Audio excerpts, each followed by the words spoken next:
안녕하세요. 오늘도 사연 살롱을 찾아주셔서 감사합니다. 저는 이제 막 30대 후반에 접어든 여성이에요. 사람들은 저와 친정 식구들을 두고 이런 말을 하고는 하죠. 청년 결백하기가 아주 대쪽 같은 집안이라고요.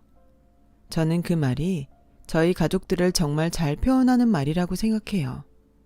아버지는 법질서를 수호하는 공직자로서 한평생 청년 결백하게 살아오셨고, 언니도 그런 아버지를 본받아 부정부패와는 거리가 먼 공직자의 삶을 살고 있죠.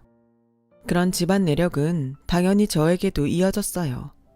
비록 아버지와 언니 같은 공직자는 아니지만 저 또한 회계사로서 정직을 신념 삼아 올바르게 살아가려 노력하고 있거든요.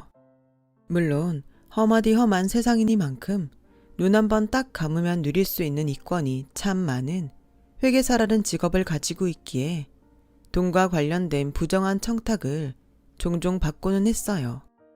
제가 받았던 청탁 중 가장 추잡했던 청탁에 대한 이야기를 하고자 해요. 제가 아직 30대 후반이 되기 전 인정받는 회계사였던 저에게 소개팅이니 선짜리니 하는 제안들이 참 많았어요. 하지만 모두 거절해왔었죠. 이유는 단 하나였는데요.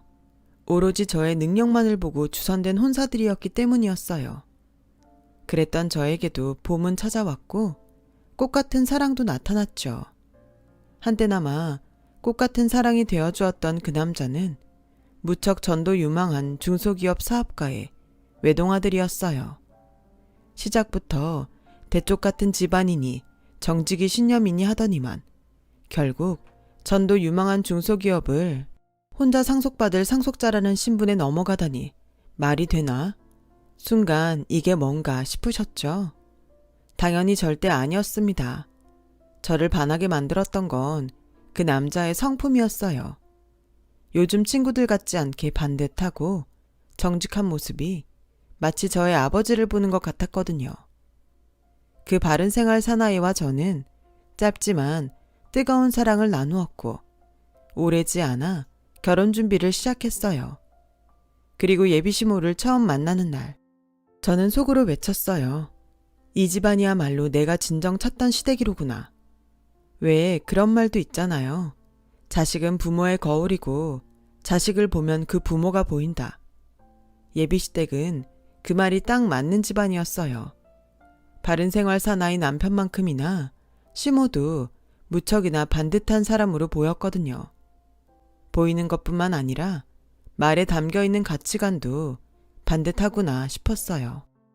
예비시모와의 첫 대화가 어땠길래 그런 확신을 가졌냐면요.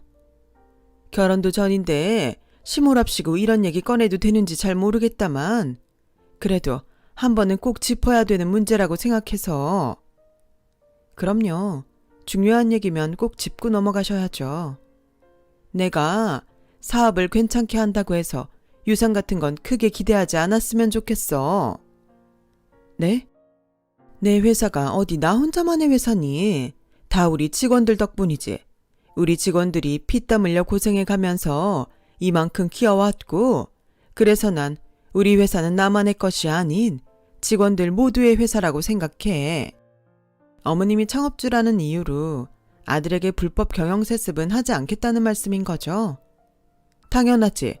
내가 물러난 다음에는 직원들 모두의 투표를 통해서 선발된 전문 경영인에게 경영권을 넘길까 해. 그게 진정 회사를 위하는 길이고 우리 직원들이야말로 회사 그 자체니까. 네, 그렇게 생각하시는군요. 그래서 미리 얘기하는 거야. 혹시나 내 아들이 회사를 물려받을 사람이어서 시작한 결혼이라면 결혼 조건으로 내가 물려줄 유산에 회사까지 포함되어 있다면 난 이 결혼 안 했으면 싶어. 네, 알겠습니다. 앞으로 잘 부탁드려요, 어머님. 어머님 아들이 회사를 물려받을 사람이어서 시작한 사랑이 아니라는 얘기예요. 당연히 회사를 물려받을 욕심 같은 건 절대 없으니 안심하셔도 좋고요. 그날 신중하면서도 반듯한 자태를 유지하던 예비시모는 저의 대답을 모두 듣고 나서야 저를 크게 반겨주었고 저 또한 이 결혼에 확신을 갖게 되었죠. 참 행복했어요. 저와 예비 남편과 예비 시어머니. 이렇게 삶의 콩짝부터가 잘 맞아 떨어지는 사람들끼리 새 가정을 꾸리게 되었으니까요. 더욱이 시댁의 회사 직원들부터 시작해 주변 지인들까지 하나같이 예비 남편과 시모를 훌륭한 인격자라고 칭찬하는 모습에 저는 또 한 번 반하고야 말았어요. 이러니 어떻게 행복하지 않을 수가 있었겠냐고요. 결혼 생활을 상상하는 것만으로도 이미 온 세상은 핑크빛이더라고요. 결혼 준비에 박차를 가하는 내내 설레는 날들이었죠. 하지만 저도 모르는 사이에 어두운 그림자가 정직을 신념 삼아 살아왔던 저의 삶을 향해 드리워지고 있었어요. 시작은 결혼식을 두어 달 앞두고 있던 어느 날, 뜻밖의 부탁에서부터 시작되었어요. 당시에 저는 무척 정신없이 바쁜 시간을 보내고 있었죠. 회계사가 가장 바쁠 회계 시즌과 결혼식 일정이 겹쳐 있던 상황이었거든요. 그래서 너무너무 바빴죠. 결혼식과 신혼여행으로 자리를 비우는 동안 업무 차질이 생기지 않으려면 업무들을 최대한 미리 처리해 두어야만 했으니까요. 그렇게 정신없는 저의 사무실로 예비 남편과 시모가 연락도 없이 찾아왔더라고요. 점심이나 같이 하자고 왔나 싶었던 저는 예비 시모로부터 뜻밖의 부탁을 받게 되었어요. 혼인신고를 지금 미리 앞당겨서 하면 어떻겠냐는 말씀이신가요? 그렇지. 아무래도 시기가 좀 애매해서. 결혼식 올릴 때면 너 회계감사철이라고 한참 바쁜 계절인데 그때 가서 혼인신고니 뭐니 하려면 정신없지 않겠니? 그런 거라면 걱정하지 않으셔도 돼요, 어머님. 결혼 관련해서 업무에 차질 없도록 미리미리 처리해두고 있으니까요. 그러자 예비 시모는 한숨을 푹 내쉬었고 영문을 모르는 저로서는 어리둥절한 눈만 꿈뻑일 수밖에는 없었죠. 잠시 생각에 잠겼던 예비 시모가 갑자기 무언가를 떠올린 듯이 이야기를 다시 시작했어요. 내가 겉으로 건강해 보여도 속으로는 멀쩡한 구석이 없어가지고서는. 그래요? 어디가 어떻게 편찮으신데요? 병원은 다니고 계시고요? 그게 그러니까 혈압. 네? 고혈압이 좀 있어. 의사 말로는 심한 편이라더구나. 당뇨도 있고 또 심장도 수시로 두근거리는 것이 영 꺼림칙하기도 하고. 아, 네. 심장이면 큰일인데. 잘 아는 의사 있으니까 예약 한번 잡아볼게요. 병원보다는 너희 결혼 문제로 신경을 덜 쓰면 좋아질 것 같기도 한데. 그럴게요. 조금 당겨서 미리 하죠 뭐. 아유, 그래 주겠니? 어차피 결혼식도 얼마 안 남았고 혼인신고도 언젠가는 해야 될 일인데 미리 해야 어머님 마음이 편하다면요. 그게 뭐 어려운 일이겠어요. 제가 승낙하기가 무섭게 예비 남편과 시모가 미리 준비해둔 혼인신고 서류를 꺼내놓았어요. 예비 남편의 서명까지 완료된 채로 제가 도장만 찍으면 되는 상태의 혼인신고서였죠. 그때까지만 해도 별 의심이 없었던 저는 그 혼인신고서를 받아두었어요. 한창 행복한 결혼생활 상상에 빠져있을 무렵이었거든요. 다만 그 혼인신고서를 당일 접수하지는 못했어요. 그날에는 가뜩이나 바쁜 일정에 예비 남편 그리고 시모와 점심 식사를 하느라 더 바빠져 있었으니까요. 그래서 혼인신고에 저희 도장까지 찍어둔 채로 내일이나 모레쯤 접수하러 가기로 마음먹었었죠. 그런데 하필이면 바로 다음 날에는 급하고 중요한 업무가 생겨 혼인신고 접수를 며칠 더 미루게 되었는데요. 그때는 몰랐죠. 엄청 바빴던 탓에 며칠 미루어둔 채로 잠깐 잊어먹고 있었던 혼인신고 접수가 저희 삶을 구원해준 한 수가 되어버릴 거라고는 정말로 몰랐어요. 제가 혼인신고를 미루어둔 채로 잠깐 잊어버리고 있던 사이 예비 남편과 시모는 혼인신고 접수까지 모두 끝났다고 생각한 모양이었어요. 저와 예비 남편이 법적으로 이미 부부가 되었다고 철석같이 믿고 있는 것 같았어요. 왜 그런 생각이 들었냐고요? 혼인신고 얘기를 나눈 직후 예비 남편과 시모가 돌변했거든요. 저를 다짜고짜 자신들의 사무실로 불러다 억지로 앉혀놓고는 그렇게 본색을 드러낸 예비 남편과 시모의 모습은 내가 다른 사람들을 만나고 있나 싶을 만큼 표독스러웠죠. 혼인신고도 마쳤겠다. 넌 이제 법적으로 내 며느리고 한 식구가 되었으니 딱 잘라서 솔직하게 말하마. 어머님, 오늘 좀 많이 달라 보이네요. 심각한 일인가요? 머리가 있으면 생각을 해보렴. 내가 회계사인 너를 괜히 며느리로 받았겠니? 그때 느낌이 딱 왔어요. 이 사람들이 회계사인 나를 며느리로 들여 회사 돈을 빼돌리려 하는구나. 하지만 애써 아무것도 모르는 척 되물었죠. 글쎄요, 제가 이 집안에 취직하러 온 것도 아니고. 답답하기는 진짜 모르는 건지 아님 모른 척을 하는 건지. 좋아, 단도직입적으로 말하마. 우리 회사 회계장부를 이중장부로 만들어 놔. 이중장부요? 뭘 위한 이중장부죠? 회사 돈 10억 정도 내가 좀 가져다 쓰려고 한다. 말하자면 불법 비자금인 셈이네요.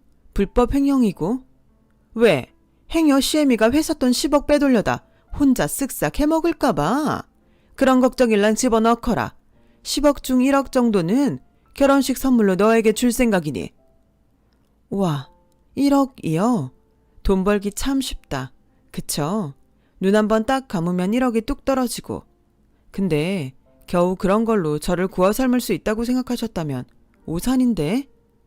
순간 예비시모의 얼굴에 만족스럽다는 미소가 떠올랐어요. 1억이 적다? 하긴 그 정도 포부는 있어야 우리 식구 될 자격도 있는 법이지. 좋아, 얘기해보렴. 얼마나 해주면 욕심이 채워지겠니? 얼마까지 해주실 수 있는데요? 이게 통 큰 것 좀 보게. 그래, 어디 욕심나는 만큼 챙겨봐. 단 내 능력껏. 이중장부든 어떤 방법이든 내 능력이 되는 선에서. 뭐 회계사인이 알아서 잘 처리할 것이고 네가 가져가는 돈은 결국 우리 아들한테 갈 돈이기도 하니까는. 그럼 일단 회계장부부터 보여주시죠. 한 3년치 회계장부 정도면 확실하게 판단이 서겠네요. 1억이든 아니면 훨씬 큰 돈이든 능력껏 빼돌릴 수 있는 만큼 빼돌려도 좋다는 말에 결국 저도 혹해서 넘어가 버린 건 아니었어요. 오히려 그 반대였죠. 제 눈으로 똑똑히 확인하고 싶었을 뿐이에요. 바른 생활 모자의 모습으로 저를 사랑에 빠지게 만들었던 예비 남편과 시모의 정체를요.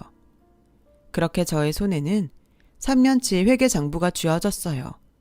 그 서류를 검토하는 내내 저는 뜨악스러운 심정을 예비 남편과 시모에게 들키지 않기 위해 무척이나 애를 먹어야만 했어요. 저에게 쥐어진 3년치 회계장부부터가 어느 몹쓸 회계사의 솜씨로 아주 잘 정리된 이중장부였거든요. 그 이중장부에 가려진 진실은 더욱이 혐오스러웠거든요. 예비 남편과 시모는 겉으로는 바른 생활인 척, 올바른 사업가인 척 가식을 떨면서 뒤로는 회사 돈을 참 어마어마하게 횡령을 하고 있었고, 횡령도 모자라 거액의 탈세까지도 서슴지 않았거든요. 결국 그들은 회사 돈을 빼돌릴 돈으로 호의호식하는 개차반에 불과했어요. 직원들이 피와 땀으로 헌신해가며 일구어낸 회사 돈 말이에요. 아무것도 모르는 채로 그 자리에 억지로 불려가 앉아있던 저는 졸지에 선택의 기로에 놓인 꼴이었어요. 그들과 공범이 되어 큰 돈을 만지며 떵떵대고 사느냐, 아니면 소박하지만 정직한 삶을 지켜낼 것이냐 하는 선택의 기로였죠. 그 선택의 기로에서 저는 구역질이 좀 나네요. 살다 이렇게 역겨운 장면은 처음이라. 뭐야?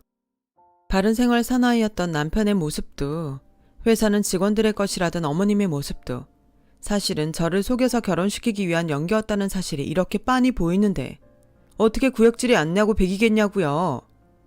아무것도 모르고 속았다? 그걸 나더러 믿으라고?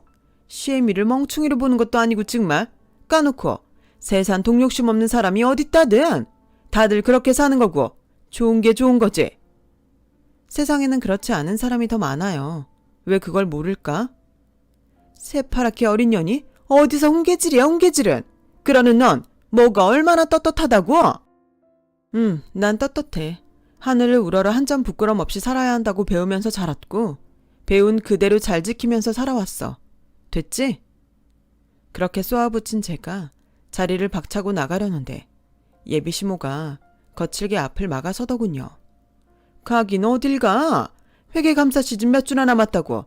돈은 능력껏 얼마든 가져가도 좋으니 얌전히 앉아서 이중장부나 만들어. 그러라고 회계사까지 찾아다 결혼시켰으면 그걸 하라고.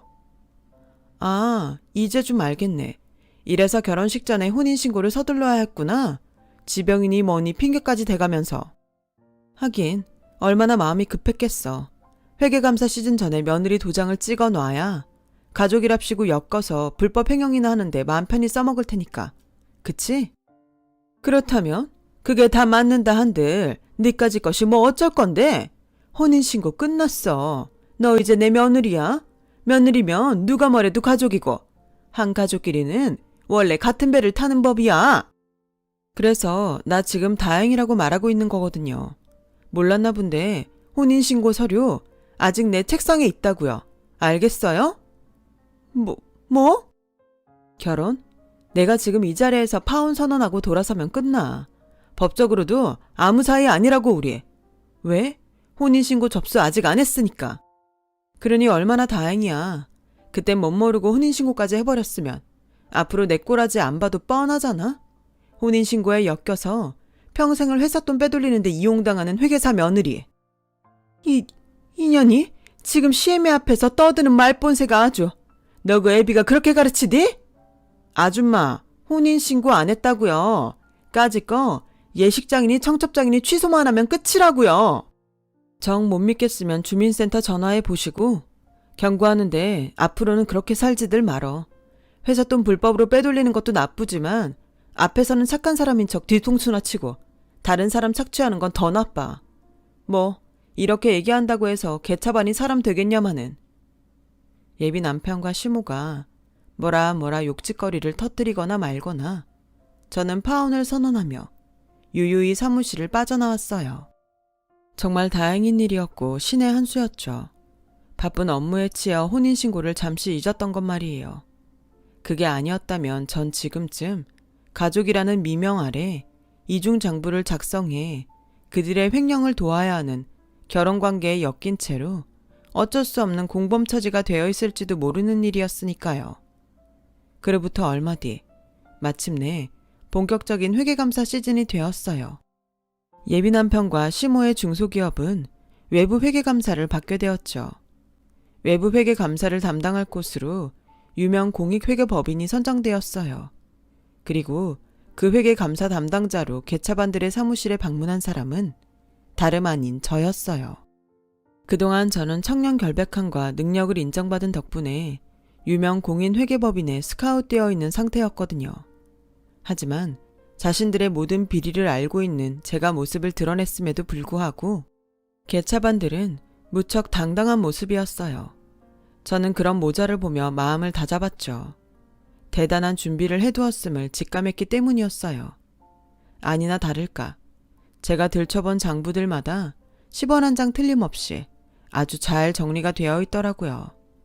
개차반들이 그동안 어디서 타락한 회계사를 구했던 모양이구나 싶었죠. 결국 저는 초장부터 난관에 봉착했어요. 그들이 준비한 서류가 자신들의 범죄를 은닉하기 위해서 아주 철저하게 준비된 장부라는 심증은 있었지만 증명할 만한 부분을 쉽사리 찾아낼 수는 없었죠. 그럴수록 예비시모였던 아줌마의 어깨는 하늘 높이 치솟았고요. 깨끗하네요. 재정 상태도 무척 건전하고. 당연하지. 우리가 얼마나 정직한 사람들인데. 그 말에 코웃음이 나왔지만 저는 이번에도 역시나 애써 태어냈어요. 아무리 그래도 말은 높여서 하죠. 저도 지금 존댓말 쓰고 있잖아요. 공과 사는 지켜달라는 얘기입니다. 시끄럽게 떠들지 말고 그쪽이나 공적으로 잘 처리해. 괜히 사적인 감정 섞지 말고. 그럴 리가요. 굳이 사적인 감정을 섞지 않아도 증거들이 이렇게 버젓이 있는데. 뭐? 여기 보면 업무 추진비 지출 내역이 실제 입금처랑 다르게 되어 있네요. 간이 영수증도 너무 많고 세상 어느 회사가 업무 추진비를 간이 영수증으로 수천만 원씩 찍는답니까? 그리고 3만 원 넘어가는 간이 영수증은 또 왜 이렇게나 많나요? 사업하는 분들이 간이 영수증은 3만 원 이상 허용 안 된다는 걸 모르지도 않을 텐데 막판에 너무 바쁘셨나 보네. 그리고 다음은 직원들 임금 지급 내역인데 실제로 근무하는 직원들 숫자보다 훨씬 많은 사람들한테 급여가 지급되었네요. 이 사람들은 진짜 직원입니까? 아니면 유령 직원입니까? 확인 가능한가요?